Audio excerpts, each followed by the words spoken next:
Welcome to the deep dive. Today, we're jumping into a really iconic piece of gear, an Hmm. aggressively powerful piece of sonic history, actually. The Death by Audio Fuzz War. Oh, yeah. A modern classic, if you can call something designed for pure noise classic. Right. So our mission today is basically to unpack where this thing came from, its design, which is fascinating, its impact, and just the sheer power it has. The creators themselves call it total sonic destruction. And they're not wrong. It really delivers on that promise. It really does. So you have to wonder, how did just three knobs, usually just three, unleash this obliterating wall of sound? Yeah, that's what we're going to dig into. Exactly. And look, this isn't about finding polite vintage tones. Forget subtle enhancement. This deep dive is all about raw, unapologetic, extreme fuzz. Yeah, It's built for musicians who really want to push things, push the limits of what a guitar or whatever you plug into it can sound like. It sort of invites chaos instead of control. it absolutely does. Yeah. So let's start at the beginning. The architect behind this sonic mayhem. The mind behind Death by Audio and the Fuzz War itself is Oliver Ackerman. Mm-hmm. Now, he's not just a pedal designer. Mm. He's also a luthier, builds and repairs stringed instruments, and, importantly, he's the driving force behind the noise rock band, A Place to Bury Strangers. And that's key, isn't it, that connection? He wasn't just designing for musicians. He was the musician who needed these sounds. Totally. It informs the whole thing. Yeah. Death by Audio came out of Brooklyn. This was like mid-2000s. And they carved out a niche almost immediately. Their whole philosophy was pretty clear. Right. Build pedals that are loud, raw, extreme, no apologies. And the Fuzz War just became the poster child for that, right? Absolutely. Yeah. It was the quintessential DBA pedal. It wasn't trying to be another version of a Big Muff or a Fuzz Face. It was intentionally something else, something destructive. So it wasn't aiming for those smooth violin-like tones some fuzzes go for. Not at all. What was the core idea then? What was Ackerman really trying to give musicians with this thing? Well, the goal was, in their words, an obliterating wall of fuzz. Simple as that. It was specifically made for genres that thrive on pushing boundaries. Think noise rock, obviously, shoegaze, punk, experimental stuff. Right, genres where texture and intensity are paramount. Exactly. For those artists, total sonic destruction isn't a downside, it's the goal. It's about creating sounds that are almost physical, Sounds that hit you with this visceral aggression. Yeah. It really makes you try and imagine what that level of sonic annihilation actually feels like. Yeah, I can almost feel the air moving, a sound that just vibrates through you. Which brings us to what's actually inside the box, because this is where it gets really interesting. Despite this reputation for total mayhem, it usually just has three knobs: volume, fuzz, tone. Right. And that's the deceptive part. Why do they get so much range, so much chaos from so few controls? Huh. It suggests a design philosophy that's about depth, not just complexity on the surface. That simplicity is key, I think. The interaction between those three controls, volume, fuzz, and tone, is where the magic, where the mayhem happens. The genius isn't just what they do, but how they manage to distill so much sonic power into such a simple interface. It almost forces you into a more intuitive, maybe primal interaction with the sound, more experimentation, less precise tweaking. Okay, let's break those down. Volume. This isn't just level, is it? No, it's volume with a capital V. This pedal is capable of just massive output. It can easily slam the front end of pretty much any amp, even high wattage ones. It's designed to push everything after it to its absolute limit. Okay, so serious output level. Mm. Then the fuzz knob. Yeah, and this isn't just like a little fuzz to a lot of fuzz. The sweep is incredibly wide. The low end, it's almost like a crunchy, really aggressive overdrive, almost. Then you crank it and you go through thick, roaring fuzz walls right up to, well, completely blown out, sometimes self-oscillating chaos. So it's a whole spectrum of aggression in one knob. Pretty much. It really challenges the traditional idea of what a fuzz control should do. It puts raw power right there. And the tone knob. I hear that one's pretty dramatic, too. Oh, hugely. It's not just rolling off highs. It's a really wide sweep EQ. You can go from this super deep, bass-heavy, sludge-like, tectonic plates shifting kind of sound Whoa! all the way up to this piercing, treble-y fuzz that will just slice through anything. So the interplay between those three knobs is what gives it that dynamic range. Exactly. That's where all the different shades of destruction come from. So what's going on under the hood? What's the engine room look like? Okay, so circuitry-wise, it's primarily silicon-based. It uses a hybrid transistor design. But the real key to its extreme output is what they call cascading high-gain stages. Cascading high gain. Hmm. What does that mean in practice? Think of it like a series of amplifiers inside the pedal, each one slamming the signal harder and harder, pushing it way past saturation, really fast, really intensely, just gain on gain on gain. Okay, so that explains the intensity. What about headroom and bypass? Right. It actually has immense headroom on the input side, meaning it can take a hot signal coming in without crapping out early. And then it unleashes that massive signal out to just hammer your amp. As for bypass, early versions often had buffered bypass, which helps keep your signal strong, especially with long cable runs, even when the pedal's off. Later versions, though, sometimes switch to true bypass, where the signal goes straight through, completely untouched, when the pedal's off. Pros and cons to both, depends what you prefer. Gotcha. So let's dial through that sound spectrum you mentioned. Low fuzz settings. Yeah, low fuzz. It's heavy, almost like a really pushed amp distortion, but fuzzier, if that makes sense. It's got this fuzzed out overdrive quality, but still surprisingly clear in some ways. Punchy, aggressive, but, controlled aggression. Okay. And then mid fuzz. That's where you hit the sort of classic thick fuzz tones. Lots of sustain. This is probably where a lot of people find that signature fuzz war grind. It's powerful, almost got this vocal quality, really dense sound. Right, but then you dime the fuzz knob. And yeah, that's the chaos zone.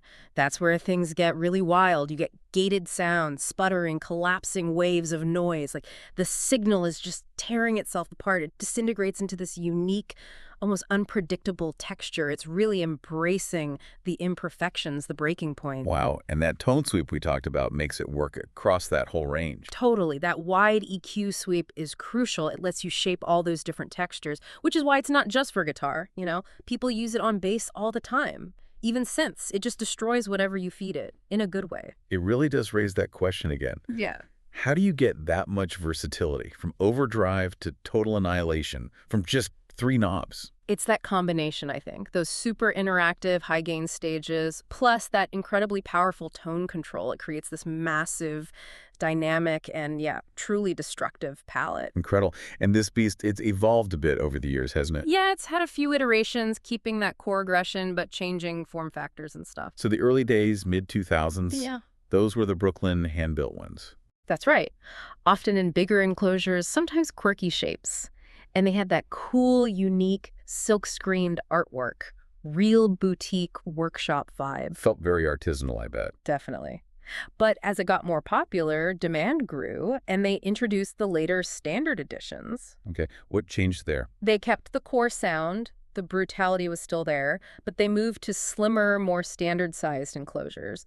And they standardized those volume, fuzz, tone controls we've been talking about, made it a bit more consistent, pedal board friendly maybe, still monstrous sounding though. But knowing Death by Audio, they probably didn't stop there, right? Limited runs and stuff. Oh yeah, DBA is famous for that. They frequently did custom variants, different artwork, sometimes slight circuit tweaks for limited runs. Each one felt kind of special, and yeah, some are definitely collector's items now.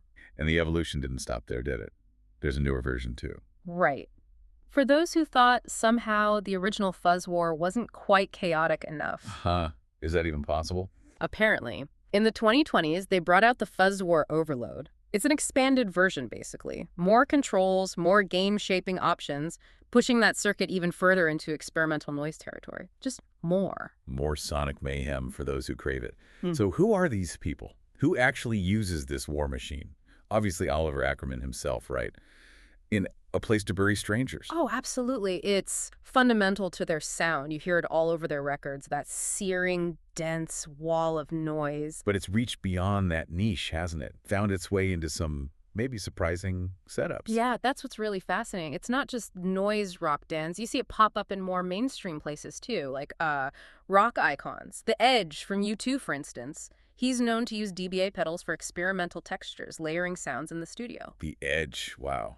That's not who I'd immediately picture with the Fuzz War. Right, and Trent Reznor from Nine Inch Nails has also used Death by Audio stuff, including the Fuzz War, in his studio work. Okay, that makes a bit more sense, maybe. NIN's Industrial Edge. Yeah. But what's compelling is how this pedal designed for destruction, finds its way into these diverse contexts. It shows it's not just about pure volume, it's also a unique textural tool, a voice for artists who are always looking for something different, something to push boundaries. That's a really great point. The Edge, known for these meticulous, almost shimmering soundscapes Yeah. using a fuzz war, it really highlights how artists adapt tools, finding maybe beauty or just useful texture in what others might just call noise or imperfection. Exactly. It becomes a tool for sonic exploration, not just brute force amplification. And beyond the big names. Oh, it's been massively adopted by loads of indie, noise, and shoegaze guitarists. Anyone looking for that raw power to sculpt their sound, really, it's not just about getting loud. It's about getting loud in a very specific, textured, often challenging way. So, thinking about its impact overall, Yeah. the fuzz war clearly left a huge mark, a legacy of loudness, you could say. Definitely. It really cemented death by audio's reputation. They became known as the boutique builder for extreme, noisy pedals, and the fuzz war was arguably their flagship for that identity. It redefined what a modern fuzz could be. How did it redefine it compared to the classics, like, say, a big muff or a fuzz face? Well, the distinction is pretty stark, actually. Those iconic pedals, the muff, the fuzz face, they're beloved, sure, but they generally aim for smoother, more articulate voices, almost like a singing quality, right? Sustain, richness. Yeah, more musical in a traditional sense, maybe. Exactly. The fuzz war, though, it throws that out the window. It's explicitly about raw chaos, overwhelming volume, and, yeah, sonic violence. The circuit isn't trying to smooth things out or sustain politely. It's designed to push the signal into intense, almost self-destructing clipping. It prioritizes that violent texture over conventional musicality. So it really is more than just a fuzz box. Oh, much more. And that simplicity we keep coming back to, just the three knobs, it paradoxically hides this incredible depth. Musicians don't just stomp on it for a lead break, they interact with it. They treat it like a sound sculpting tool. Twisting those knobs pulls out all these unique textures, massive feedback swells, walls of sheer noise. It encourages you to get in there and manipulate it. Right, it's an instrument in itself, almost. In a way, yeah. And if you connect that to the bigger picture, you see how these niche tools can actually shape wider trends. The fuzz war played a big part in that whole resurgence of boutique noise pedals in the 2000s and 2010s. How so? Well, it influenced a lot of modern fuzz designs that came after it. It proved there was a real appetite for pedals that celebrated imperfection, that had a massive sonic footprint, and used a direct, intuitive interface. It sort of gave permission or maybe inspiration for a whole new generation of builders and players to explore noise and texture. It opened up possibilities. So there we have it, our deep dive into the death by audio fuzz war. We've gone from its aggressive roots with Oliver Ackerman, explored that deceptive simplicity and profound depth of its design, Yeah, it traced its evolution from hand-built boxes to the overload version. and seen how it ended up with everyone from underground noise artists to stadium rock giants. It really is one of the most notorious and maybe influential boutique fuzz pedals of the last couple of decades, just designed purely for aggression, rawness, sonic obliteration. It took fuzz to an extreme. That staggering range, too, from heavy distortion to just complete annihilation, all from those few controls. Yep. It remains this defining statement in fuzz history. It basically said, we're not doing polite, we're not doing vintage refinement, this is just war. Ah, a perfect summary. So, as we wrap this up, thinking about the fuzz war kind of invites us to consider the value of, well, imperfection and chaos in art, doesn't it? That's interesting, yeah. In a world that often seems focused on refinement, polish, cleaning things up, what does a pedal like this, designed specifically for sonic annihilation, tell us? What does it say about the boundaries of music, maybe? Or what it means to truly innovate? That's a great question. It makes you think about what kinds of sounds you, as a listener, find compelling when artists really push against those edges, when they embrace the noise instead of avoiding it. Exactly. Something to chew on until next time.